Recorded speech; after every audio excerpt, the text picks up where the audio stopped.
Amó aquella vez como si fuese última. Besó a su mujer como si fuese última. Y a cada hijo suyo cual si fuese el único. Y atravesó la calle con su paso tímido.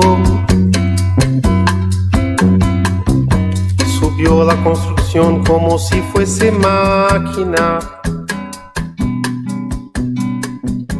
Alzó en el balcón 4 paredes. Un viaje de aventuras y acercarnos a nuestra bahía, a nuestro entorno cubano, a Cienfuegos. Hoy con Aide, con Lenny, con Alfonso, vamos a tejer esa lucha simbólica de ese símbolo que es la vida, nuestro planeta. Nos vamos a acercar a lo que es el mapa verde en Cuba. Vamos a trabajar en ese modo de pensarnos, como dice Frey, en una educación liberadora, en una educación que nos lleva a construir con el otro y a tejer para seguir sembrando la vida. Por ello, los estamos convocando a nuestro programa Freire, Siempre Freire, para que ustedes, junto con nuestros invitados, podamos extendernos esos horizontes de fraternidad para conocer una propuesta ambiental en Cienfuegos. Nos encontramos con la doctora Aide Rodríguez. Ella es una mujer que nos hace una presencia bianual en Paulo Freire. Y esa presencia bianual es la provocación de encontrarnos cada 2 años en la Universidad de Cienfuegos. Aide, cuéntanos quién eres tú para nuestra propuesta de pedagogía y didáctica, cómo nace Mapa Verde, cuál es su impacto, para qué los tejemos en comunidad y qué buscamos con él. Buenos días, mi nombre es Aide Rodríguez Leiva, de la Universidad de Cienfuegos, y presido la Cátedra de África Nelson Mandela, Estudios Africanos y Caribeños. Respecto al Mapa Verde, que es una metodología ambientalista y que contempla no solo lo animal, sino contempla también todo, la vida social, el medio ambiente general. Y en este caso, esta metodología, que no nació simplemente en Cienfuegos, viene de mucho más, de Estados Unidos, pero nuestra referencia está en la institución Félix Varela en La Habana, que nos llevó a prepararnos metodológicamente a través de un diplomado en Cienfuegos. Mapa verde, ese verde que es nuestro ambiente, ese verde que también significa esperanza, ese ambiente que nos ayuda, que nos motiva a transformar y beneficiar ese verde que es nuestro medio ambiente. ¿Cómo llega Mapa Verde? Pues bueno, por ese interés de educadores populares que somos de la provincia, ese andar por buscar la verdad y por que sea más lindo nuestro entorno, nos acercamos a Mapa Verde. Mapa Verde nos da un cómo transformar nuestra realidad. En este caso, yo me acerco desde el punto de vista de la discriminación racial y el racismo. O sea, me voy más allá de este problema ambiental, que sea aquí un foco contaminante, que sí, no. En el caso particular mío, me voy a hacer un levantamiento de en qué momento, en qué lugar no hay cultura de paz por la discriminación racial. Y en este es el mapa verde que yo defendí y llevé al evento de Paulo Freire. Pero vamos allá, a mapa verde, en sentido general, a todos nos sirve, porque nos da esa herramienta para poder ir levantando las dificultades que hay en el entorno. Mapa verde nos sirve a todos. Desde la didáctica para enseñar a nuestros estudiantes, para darles esas vías para también él sea un transformador en su comunidad. En este caso, el estudiante en el contexto donde habita y en el contexto donde estudia, porque a veces hay que ser coherente con lo que recibimos en la academia y lo que tenemos en el lugar donde habitamos. Y ese es lo importante que tiene Mapa Verde, porque le dice al estudiante cómo diagnosticar su realidad. En este caso, el Mapa Verde tiene sus iconos para poder diferenciar donde hay un foco contaminante, tiene su icono que si fuera un cuadrito con desecho. Está otro que es un árbol, que ahí donde se dice si hay carencia o no, o está afectado. En el caso nuestro, aparecen dos personas, una blanca y una negra, pero dándole la espalda, o sea que no hay comunicación. O sea que cada elemento, cada parte del mapa verde tiene sus iconos para representarlo gráficamente en un papelógrafo. O sea que es también un diagnóstico, pero no es como el tradicional, que ponemos qué deficiencia, lo escribimos. Eso es con iconos, es gráfico el mapa verde. Es una cartografía social. Una cartografía social. O sea que nos permite investigar, indagar a través de la imagen. A través de la Es una lectura de territorio de imágenes. Sí, cómo no. Y esas imágenes nos van a demostrar en nuestros estudiantes una capacidad de concienciación. Sí, cómo no.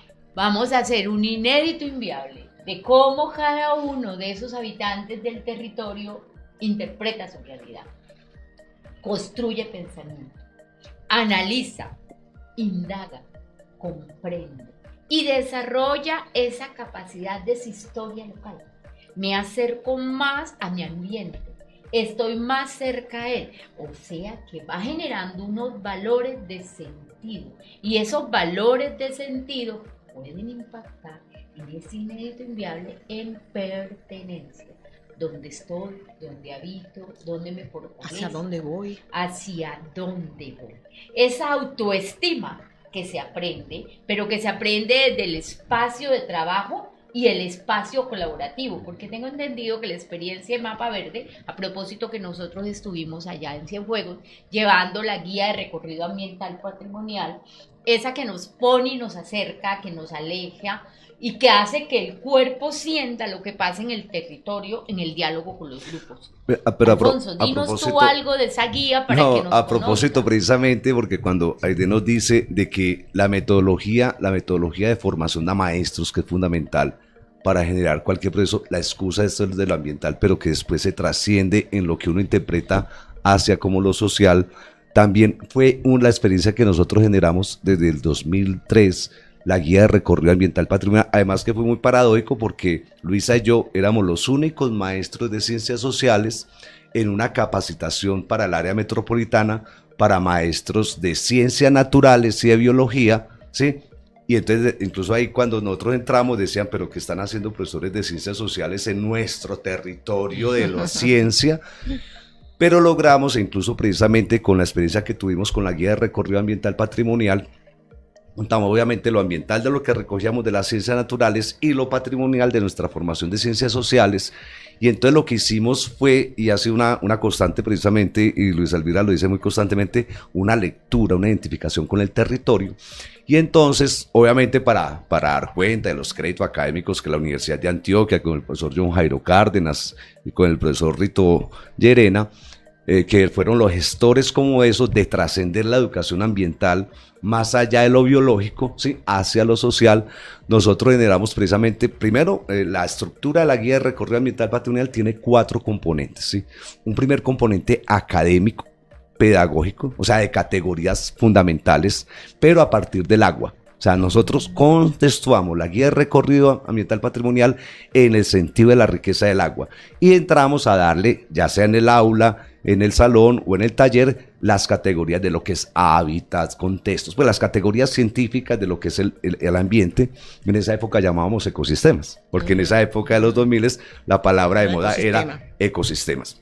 Luego de eso empezamos precisamente a identificar una cosa que llamamos el adentro y el afuera. ¿Qué es lo que hay adentro y afuera? Por eso es que la guía de recorrido ambiental patrimonial decimos que se puede leer en cualquier contexto. Incluso, por ejemplo, digamos acá en esta cabina podemos aplicar la guía de recorrido ambiental patrimonial como la podemos aplicar en el campo o en la ciudad. Y empezar a reconocer qué es lo que hay, ¿cierto? ¿Qué hay adentro y afuera? ¿Qué flora, qué fauna? Cuáles son los espacios que habitan, ¿cierto?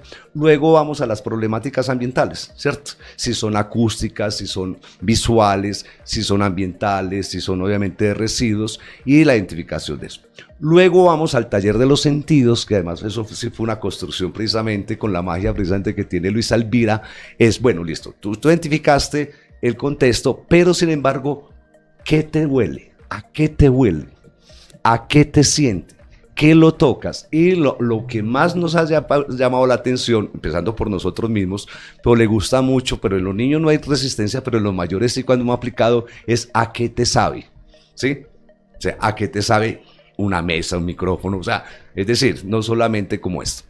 Y a partir de ese reconocimiento en los diferentes 2 o 3 bases que hacemos, a lo último, ya con base en eso, hacemos una plenaria donde generamos el compromiso ambiental. ¿A partir de qué? Las relatorías se hacen por medio de lo que nosotros decimos trovas, poesías, acrósticos, décimas, ¿cierto? Y generamos el compromiso. O sea, esa es la estructura de la guía de recorrido ambiental patrimonial, que cualquiera precisamente fácil lo puede hacer, y precisamente lo que nos decía Lenin acerca como eso es transversal, o sea, ahí entra todo, porque claro, entonces cuando nosotros fuimos a fundamentar tanto en la Universidad de Antioquia como obviamente ya en el contexto del contexto escolar, ¿sí? ¿Cuál era el sentido de la guía de recorrido ambiental? Yo le digo, es completamente transversal, ¿cierto? Porque al conocer el espacio entra la matemática, entra la geometría, entra la sociología, entra la antropología, porque alarga también, en eso coincidimos con lo del mapa verde, ¿cierto? Es usted cómo va a preservar. Y lo otro, cómo va a preservar el territorio primero ambiental y cómo, entonces ya pasamos a la de comunidad. Ahí nos encontramos con mapa verde, es cuáles son las relaciones, si las relaciones de convivencia entre el grupo de estudiantes, porque también catalizamos cómo fue el grupo, quién dominó, quién esto, y después lo superamos precisamente como a la convivencia. Ese es el contexto de lo que llama la guía de recorrido ambiental patrimonial, aplicable a cualquier contexto, ¿cierto? Sí. Y en donde también lo que como tú haces es generar unos procesos de concienciación, pero social, ¿cierto? Social en función de la preservación de 2 aspectos, fundamentalmente el agua, ¿sí? Porque además nosotros estábamos en el sur del Valle de la Aburrá, en el municipio de Caldas, que es de los municipios más hídricos. Bueno, todo el Valle de la Aburrá es muy hídrico, pero allá es donde nace nuestro río principal que cruza el Valle de la Aburrá, y obviamente una cantidad de fuentes, pero muchas de ellas estaban descuidadas, que ese fue el logro.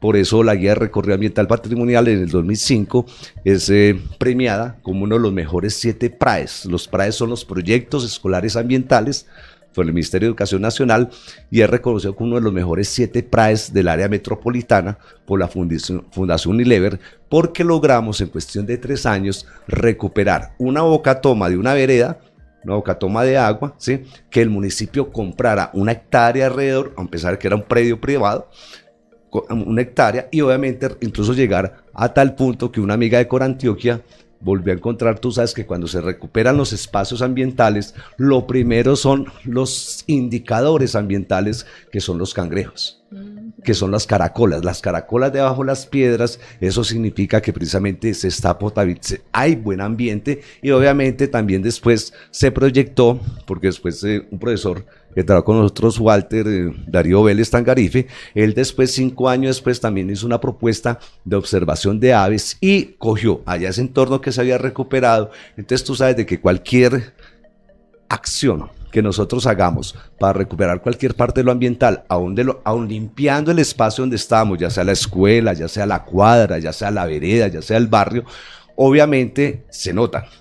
¿Por qué? Ay, pero yo vine ayer y esto estaba lleno de basura, pero ¿qué pasó? Y entonces después de la limpieza, por ejemplo, digamos la experiencia que hemos tenido en las comunidades, que después de la limpieza de la sociedad, de la basura ya colocada en ciertos sitios, viene el ornato, ¿sí? O sea, se empieza a pintar y todo eso. Sin embargo, yo tengo una pregunta. Para nosotros ha sido fácil en el contexto escolar, porque llegamos en todo caso, como lo curricularizamos, obviamente tenemos. Pero ¿cómo te ha ido con los adultos en la universidad, con las personas mayores en el desarrollo del mapa verde? Bueno, en el caso nuestro no ha sido muy difícil, porque tenemos en la universidad muchos educadores populares, y la metodología se aviene mucho a la del mapa verde. A partir de la práctica, rastrearla y devolverla, o sea que eso nos ha sido fácil. Donde ha sido un poquitico difícil es en la comunidad. Claro. O sea, en la comunidad, pero ahora está mejor que en la parte académica, porque por ejemplo, voy a ponerte un ejemplo, en la comunidad donde yo vivo, La Esperanza, por supuesto que en el mapa verde tienes que ubicar el territorio, poner el nombre del barrio, la comunidad, la cantidad de habitantes que hay, cuántas mujeres, cuántos hombres. Y entonces hacemos un taller del barrio. Ahí participa toda la población de ese territorio, de ese contexto. Dígase la federada, o sea, las mujeres cubanas que están en esa organización, el CDR, que son los ojos de la revolución, que en cada cuadro un comité, que son los que vigilan, los estudiantes. Entonces ellos se les pregunta, se les habla de la comunidad, de su historia, y se les pregunta cómo está el barrio, cómo está y cómo quisieras tenerlo. Se le da la palabra a todos, ya sea el niño, el joven, el adulto. Y entonces el adulto, el primero que empezó fue un adulto que dice: yo tengo que ir a comprar mis vianditas allá en la avenida lejísimo que me queda. Aquí no hay una placita donde comprar las viandas. Bueno, ¿y qué usted nos propone? ¿Dónde usted cree? Ahí al frente a la bodega que nos queda cerquita. Y todo el mundo, sí. Entonces ponemos, esa es una de las levantamientos que tenemos, las carencias. Otros dicen que no tenemos un lugar donde comprar otros productos. Y donde, pero si hay espacio. Entonces, hasta que se levanta, yo tengo mi patio, yo lo puedo ceder. Y ahí podemos hacer. Entonces, vamos a hacer un levantamiento de la eficiencia que tenemos y se va ubicando. Y bueno, ¿y cómo tú quisieras que se quedara? Bueno, que tener así. Y entonces vamos ubicando en el mapa verde las desventajas y lo que vamos a proponer para paliar esas dificultades. Y todo se va poniendo, es como un diagnóstico y se va dando la solución, cómo, y se está aportando ideas y todos estamos pensando en todo y todos estamos unándonos para hacer esta transformación. Hay un dicho en Antioquia, una frase que se llama: la envidia es no provocarla que sentirla. Eso que tú has hecho en La Esperanza se ha irradiado a otros barrios, a otros sectores. Sí, como no, en otro barrio cercano que se llama Caunao, de origen aborigen, el nombre Caunao, que fue un cacique que peleó contra los españoles, dio su vida, y está también en las leyendas. Eran taínos. Sí, y entonces en este caso, en el barrio de Caunao se hizo también, se implementó esta propuesta y la UNESCO la aprobó y se implementó una escuela UNESCO ambientalista. Salió la Casa de Cultura de Caunao y un programa nacional, un programa local de trabajo comunitario. Todo fue por el mapa verde. Lenny levantó el dedito ahorita. Lenny, que yo está tengo aquí. una pregunta un poco compleja, complicada, porque tú vives en una ciudad que nos lleva a que el capituloceno, como lo dice Renan Vega Cantor, es destructor. El capitalismo con el medio natural, la cultura del consumo en Estados Unidos es lo que nos tiene aquí. Es lo que nos tiene porque ellos no aceptan los tratados ambientales. Ellos van y lo firman, pero ellos nunca los aplican. Eso lo tenemos claro. Y el mayor alto consumo en el mundo es Norteamérica. Y son de la cultura del desechable. ¿Cómo podemos mirar ese capituloceno, como nos dice Renan Vega Cantor, en esta narrativa del mapa verde, en esto de los sentipensar de los seres humanos? ¿Cómo ves tú ese mañana y esa responsabilidad social que tenemos? ¿Cómo coeducar esa situación? Muchas gracias, Luisa Elvira. Es un placer nuevamente estar aquí en esta casa de todos los maestros de Antioquia, Adida. Y un placer compartir aquí la mesa con Alfonso y nuevamente con mi profe Aide. Siempre un gusto. Lenin Chiliquinga Flores le saluda a todo el mundo. No sé si es que empezar respondiéndote la pregunta que me hiciste o hacerlo al final, porque me gustaría un poquito corroborar lo que decía Alfonso. Manifestaba cómo desde un punto de vista, decía una persona, cómo viene este profesor que es de sociales a mi territorio, que es la parte ecológica. Bueno, y muchas veces se lo ve así. Hay muchas personas que se autodenominan ambientalistas y que están cerrados en el ambientalismo y no ven más allá, pero en realidad hay una comunión entre lo social, lo ecológico, lo ambiental y lo político. No se puede hablar de lo uno sin hablar de lo otro. Van de la mano. Lo uno afecta a lo otro y están interrelacionados. Puede ser la parte ambiental como un sistema. Sí, tiene sus propios procesos, su propia estructura, pero actúa de manera sinérgica con los otros sistemas. No pueden estar, son interdependientes, no pueden estar separados. No podemos hablar de ambiente o de ecología sin dejar de hablar de lo social, sin dejar de pensar en lo social. Aquí hay mucha controversia y ha habido muchos debates y mucha discusión y peleas también entre grupos progresistas, unos que dicen no, soy ambientalista, el otro no, voy más por lo social. Por ejemplo, en Ecuador se debatía mucho si es que se debe explotar el Yasuní en la parte petrolera o no. Entonces estábamos nosotros sobre un colchón de dinero, de recursos que podían ser aprovechados, pero la parte ambiental decía no se explote esto, mientras por otra parte había muchas necesidades sociales en la misma población. Entonces, cuido lo ecológico, pero ¿de qué viven las comunidades que necesitan? ¿De dónde se saca ese dinero? Entonces debe haber un equilibrio entre lo ambiental y lo social y se debe trabajar junto. Y la parte económica viene también ahí.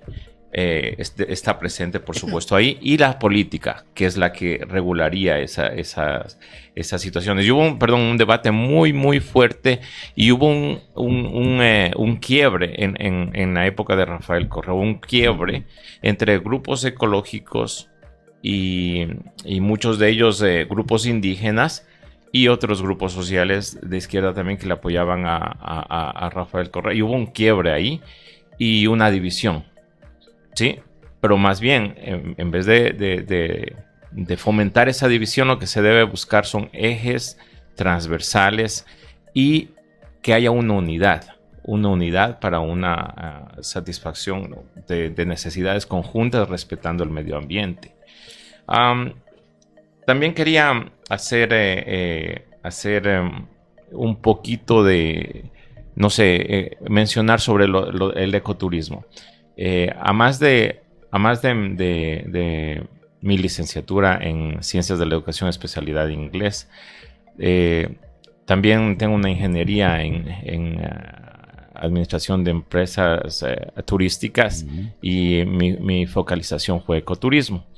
Entonces, tuve muy buenos profesores que me enseñaron mucho acerca de la parte de ecoturismo. Y lo único que quisiera compartir es que la actividad ecoturística, por ejemplo, es una actividad que tiene mucho que ver con lo social. Y es una de las actividades económicas más justas que hay. Porque de una actividad, digamos que una comunidad presenta un proyecto ecoturístico, ¿sí? Y va la comunidad allá. Se benefician todo el mundo. Se beneficia el transportista, se beneficia el dueño de quien ofrece hospedaje, se beneficia el que hace artesanías, se beneficia el restaurante. O sea, el dinero que entra no se va todo a una sola mano, sino se va distribuyendo en la comunidad, y ese es el propósito, ¿no? Entonces, ese es un ejemplo de cómo se debe trabajar en comunidad y bajo bajo este esquema que les decía. Pero, Lenin, es decir, se ha dado, bueno, vale, o sea, porque el ecoturismo fortalece precisamente, e incluso ecoturismos que no esté relacionado con una parte de educación ambiental, es decir, primero la escuela, la comunidad se fortalece, obviamente llega todo un proceso de infraestructura, ¿cierto? Pero el ecoturismo, si no se sabe manejar equilibradamente, también es desastroso. Pongo un ejemplo, aquí en muchos paraísos, se va a hablar precisamente de un pueblo hermosísimo, que además único en La Guajira, que llama precisamente el pueblo de Palomino, ¿cierto? Inicialmente es una confluencia de agua dulce, agua salada, toda esta serie de cosas, pero allá empezaron a promocionar ese paraíso y en este momentico está, después de 20 años, en este momentico está para lo menos saturado, porque como todo el mundo quiere ir a verlo, está saturado y se están convirtiendo, porque de pronto no lo habían dimensionado desde el ecoturismo, de pronto el hecho de la sobrecarga de turismo, ¿cierto? Que en vez de preservar, pero hay que mirar también como eso y hay que sopesar ese equilibrio, porque claro, se está presentando en Colombia después de los procesos de paz, obviamente la apertura de territorios que para todo el mundo era vedado, ¿cierto? Y se están encontrando realmente unos paraísos, ¿cierto? Y eso, y hay que fortalecer y fomentar obviamente el ecoturismo, pero entonces también entra ahí la persona que no, porque no todo el mundo que va a turistear, ¿sí?, tiene conciencia ambiental, ¿cierto? Pero yo creo que en el ejemplo que mencionas, más bien es falta de ecoturismo, porque el ecoturismo no es malo. Ajá. Más bien el ecoturismo plantea este equilibrio y obviamente la educación ambiental es una base fundamental en esta estructura. Sin educación ambiental no puede haber ecoturismo. Sin que haya conciencia ambiental de las personas de la comunidad no puede haber ecoturismo.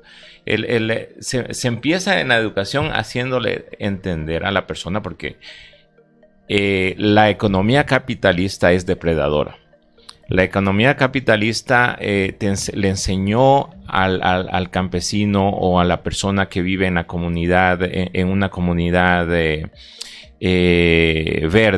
le enseñó a que se debe capturar el animal para comercializarlo, ¿sí? Entonces se capturaban monos, pájaros, etcétera, y lo vendían. O sea, la economía capitalista es despiadada. No, la diferencia entre lo que manifestabas tú, el consumismo y el modo de producción capitalista, es que el mercado está por encima de todo. El dinero está por encima de lo ambiental, de lo social, de lo humano, de todo. Ejemplo Cancún. Ajá, exacto. Sí, que la Riviera Maya la convirtieron en... Entonces el ecoturismo no, el ecoturismo es diferente.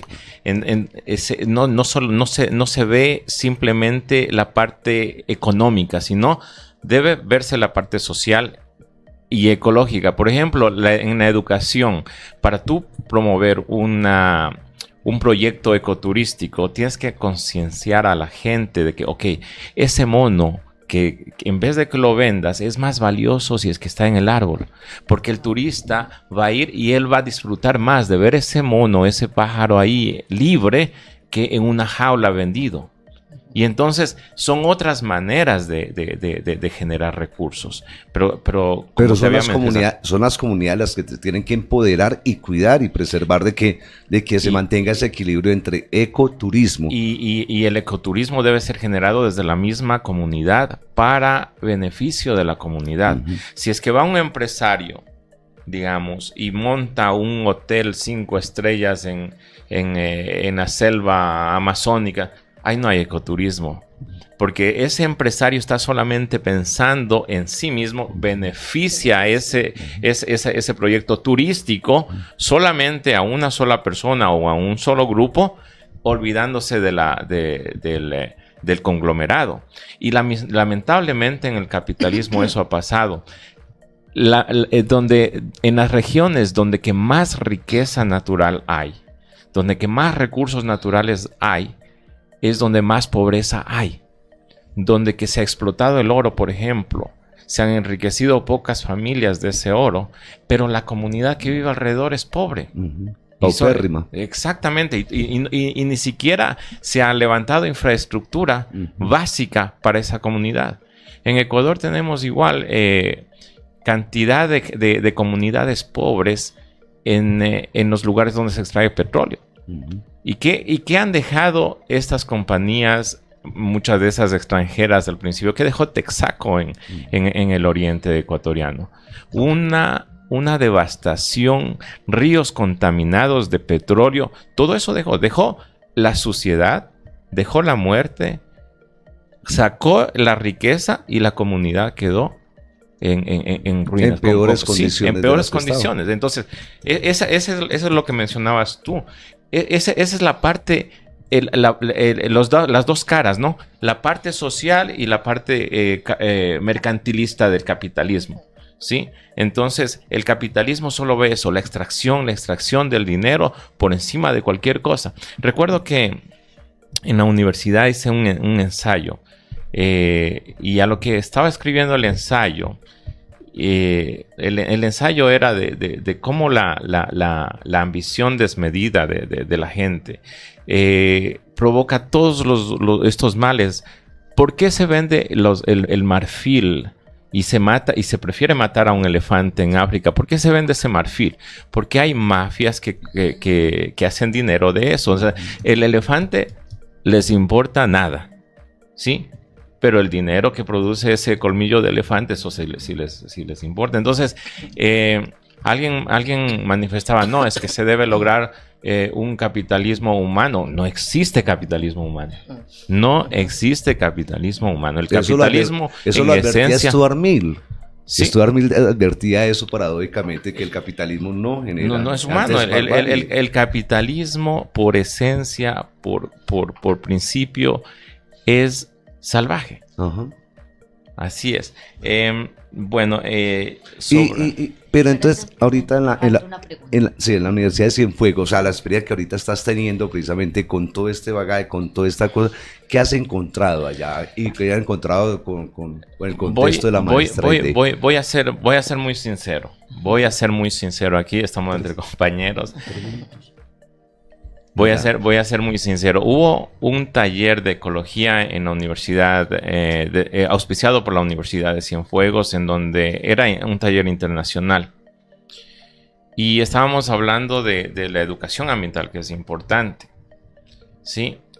Y bueno, en una de las cosas que hablé ahí, que me sorprendió, les dije, compañeros, o sea, todos nosotros en mi convicción, en mi conciencia humanista, yo tengo al socialismo como el faro a seguir, como el modo de producción que es más humanista, ¿sí? Pero sí les pregunté a los compañeros educadores, les dije, ¿en qué falló la educación aquí en Cuba? En la parte ambiental, ¿en qué falló? Porque la gente, yo le he visto que no tiene la conciencia de tomar su papel y botarlo en la basura, en el tacho, sino agarran y lo tiran en la calle sin pena. Y no es solamente en La Habana, no es en todas partes. Y asimismo las acumulaciones de basura, una indisciplina social, que es como lo llaman, que debe ser corregido y que se puede corregir solamente con educación. Entonces, igual cuando me recuerdo en La Habana, fui a ver una película en el Teatro Yara. Hermosa la película y baratísimo, que costaba como transformado a dólares, 5 centavos de dólar la entrada al cine. Cuando salí, la admiración mía fue un reguero de papeles impresionante, de gente que había comido pizza afuera y todo. Entonces yo les pregunté a mis colegas profesores, digo, ¿qué pasó? ¿En qué está fallando la educación? Porque es un problema de educación. Porque hay muchas cosas en realidad que el bloqueo ha afectado. Y nadie puede negar, no podemos negar que hay un bloqueo que ha hecho demasiado daño a Cuba, que ha limitado mucho en su desarrollo a Cuba. Sin embargo, Cuba ha peleado y ha ido contracorriente contra ese bloqueo y ha sido exitoso en muchos ámbitos, cultural, deportivo y educativo también. Pero en esa parte yo digo, en esa partecita no podemos culpar a bloqueo. Es una situación de educación. Aquí en Medellín se nos presenta una contradicción muy paradójica, ¿sí? Ya llevamos casi 30 años de que instalaron el sistema de metro, sistema maravilloso precisamente. Y ocurre algo, o sea, sí, y se ha procurado, y ese ejemplo, que la cultura metro del metro es que todavía, a pesar de ya que va a cumplir 30 años, el metro se parece como si recién, como dicen, recién lo hubiera inaugurado, de la limpieza y eso. O sea, la contradicción es que nosotros tiramos antes de entrar al metro, tiramos basura. Pero dentro de las instalaciones del metro nos abstenemos e incluso vemos personas, yo mismo lo he hecho, de que vemos un papelito de otro y me agacho, porque obviamente, pero entonces resulta que no es difícil, o sea, no es difícil generar una cultura más allá de los espacios, ¿cierto? Pero también otra cosa es que precisamente si desafortunadamente a veces yo hago en los espacios masivos lo que los otros hacen, ¿cierto? No, pues, si no hay ni siquiera precisamente en dónde votar, pero bueno. Bueno, Entonces, hay una dimensión y es la dimensión personal. Y esa dimensión personal de pronto es la que hemos estado descuidando. Si decimos el capitalismo no es humano, tiene que haber la formación ética en todo espacio y también en el socialismo. Me acuerdo que cuando recibí el reconocimiento, tanto para el grupo El Gimpa como personal en Cienfuegos, yo les decía al auditorio, a mí me encantaría que si me dan este reconocimiento, lo hicieran cada uno guardando el papelito que tienen en la mano y no lo tiren al suelo, porque yo también me impacté. Yo vengo desde los años 70 comenzando mi educación primaria, recogiendo, guardando en los bolsillos, en el bolso, no, ni siquiera lo deposito en la caneca, lo llevo a la caneca de mi casa y hago la separación en mi casa.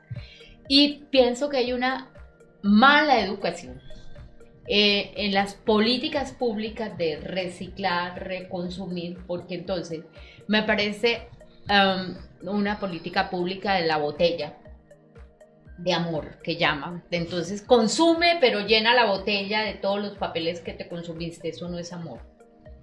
Yo, ¿cómo así que yo consumo y cojo mi botella y la lleno de gaseosa?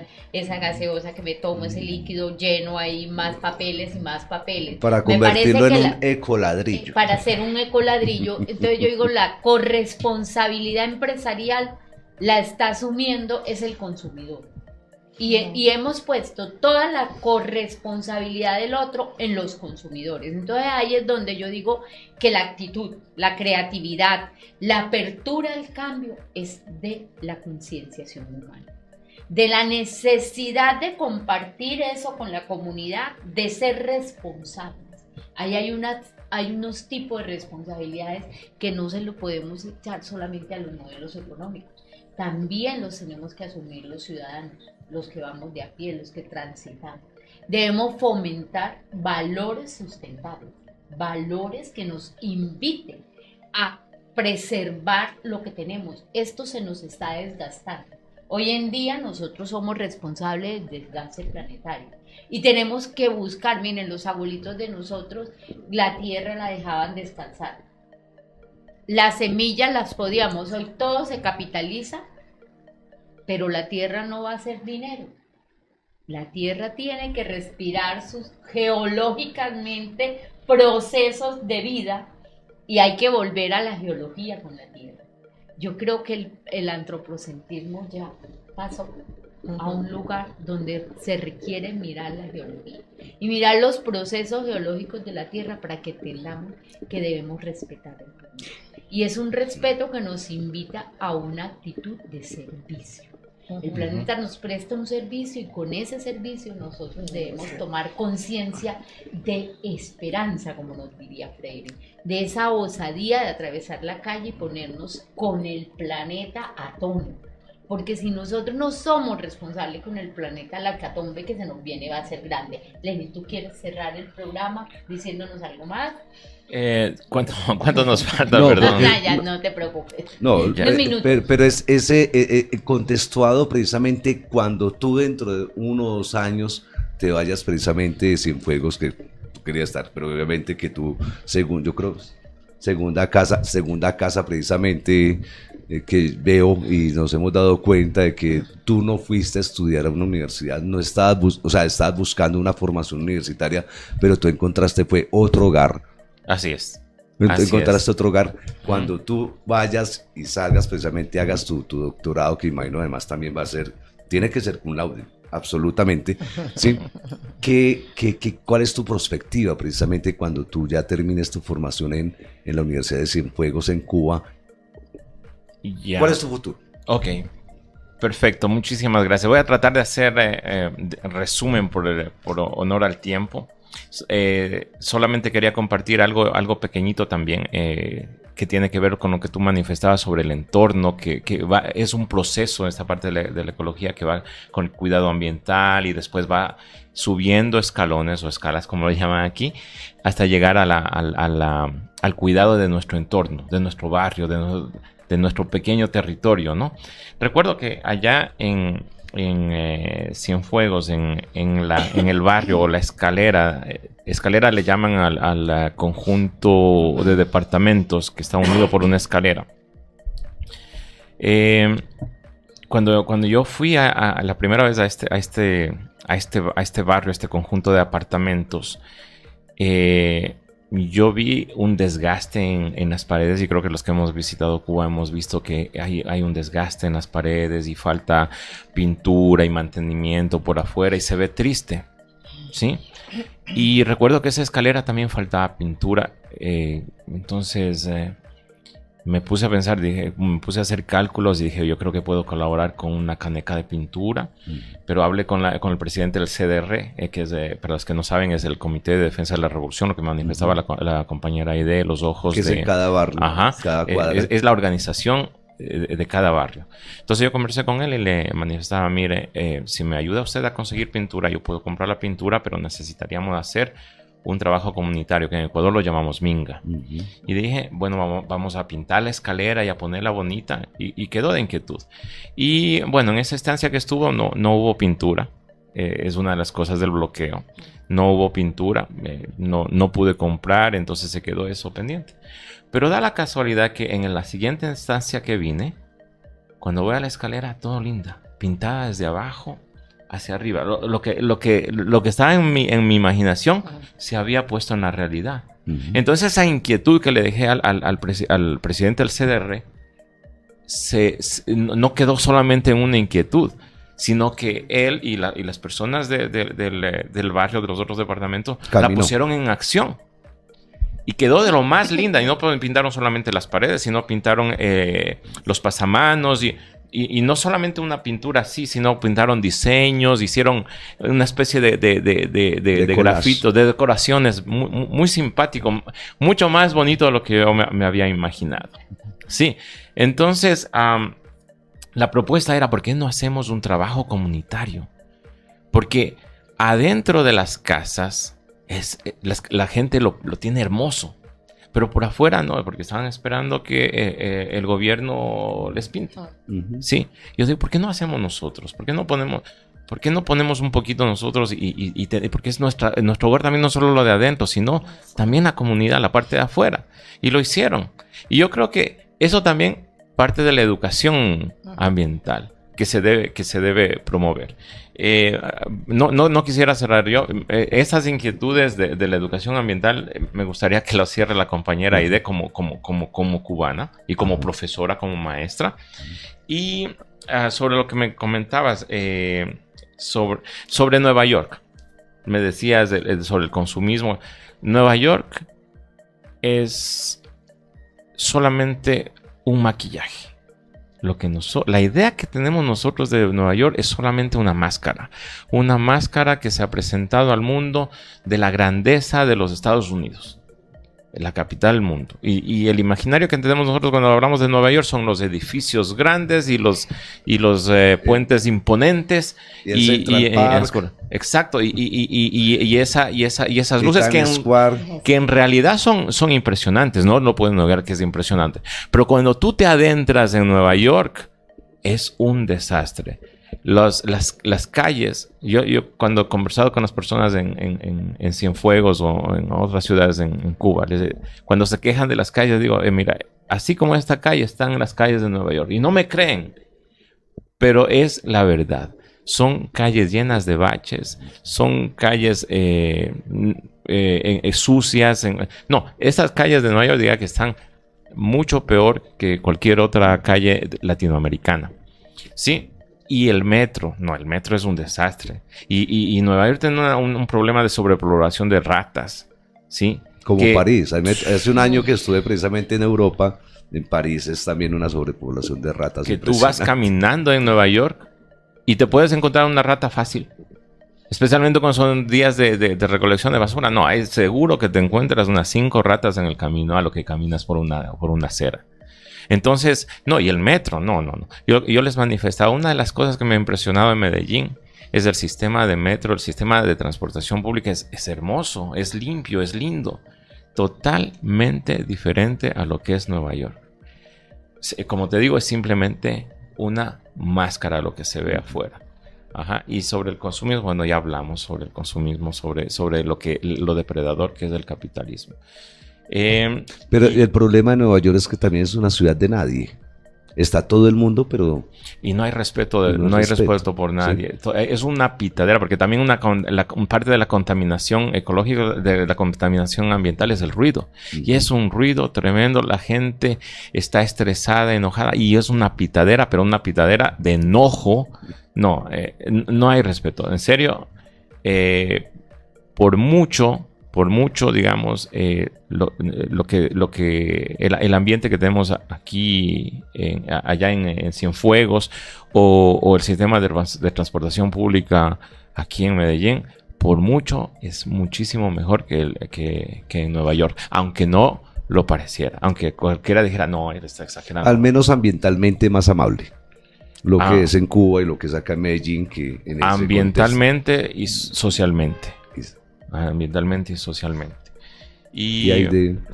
La profe Aide. Sí, lo que ha dicho Lenin de mi ciudad, a pesar que tenemos un eslogan que dice Cienfuegos, la ciudad más limpia y más bella del sur. Y es así, Cienfuegos ese fue un orgullo, que era la ciudad más linda, o sigue siendo todavía, de Cuba. Es una ciudad rodeada de mar, de mucho verde, de mucho azul. Pero es verdad que la parte que ha decaído, la formación, sentir de cuidar la ciudad. No voy a justificarme de que bloqueo, porque eso también está en la educación de cada uno de nosotros, que de llevar en papel, en vez de tirarlo al piso, llevarlo en la bolsa y botarlo no están los residuales, no están las cajas en la esquina, pero a veces no hay combustible para recoger la basura de la esquina, a veces se sobrepasa la cantidad que debe, y la gente no tiene conciencia de esperar más tarde para sacar la basura y la vayando ahí. Bueno, mi casa está limpia, no me interesa lo demás. O sea, que un problema también de conciencia y de educación. Es un reto que tenemos nosotros, y ese orgullo hay que aprovechar, tenemos que aprovechar ese orgullo de ciudad linda y limpia para trabajar en este sentido. Gracias. Solamente para no extenderme, quisiera sugerir la lectura de 2 artículos sobre el tema medioambiental. Un artículo se llama Mañana será demasiado tarde, que es sobre el discurso que dio Fidel Castro en un evento medioambiental, ¿sí? En el que él advertía del colapso medioambiental. Léanlo, que no tiene desperdicio esa lectura. Es hermoso. Mensaje. De nuevo, se llama Mañana será demasiado tarde, discurso de Fidel Castro. Otro artículo que les sugeriría es sobre un discurso que él, como ministro de Ambiente de Brasil, fue de los que empezó a hablar de la preservación de la Amazonía, pero muy agresivamente. Si es que lo buscan como Chico Buarque, sobre el internacionalización de los niños. Léanlo, porque también da un mensaje claro sobre lo que conversaba la compañera, o la pregunta de la compañera sobre o sea que la tarea de hoy de Freire, siempre Freire, para todos los maestros y las maestras que nos ven, es el discurso de Fidel Castro sobre el medio ambiente. El medio ambiente y el discurso también de Chico Buarque sobre la internacionalización de los niños. Internacionalización de los niños. Sí, ustedes lean eso. Son 2 lecturas cortas, pero les va a abrir mucho la mente o van a quedar La resueltos comprensibilidad del compromiso. exacto, sobre la parte social y ambiental. Ujú. Bueno, nos dejan una tarea para hacer unos podcasts, entonces estaremos tejiendo con las voces de los niños. Yo pienso que este último texto hay que leerlo con los niños y el texto para ponernos en contexto de lo que es el territorio, para ponernos en contexto de que también tenemos responsabilidades y seguimos tejiendo. Desde el programa Freire, siempre Freire, el grupo del Centro de Investigaciones Presentes el GIMPAC, Grupo Modelo Pedagógico Alternativo y Crítico, les da un abrazo solidario y disfrutemos de estos nuevos conocimientos y estos nuevos aprendizajes con nuestros invitados. Aide y Lenny, muchas gracias por estar tejiendo con nosotros otras voces y otras formas de hacer la educación ambiental. Gracias. En el suelo como un bulto flácido y agonizo en el medio del paseo público.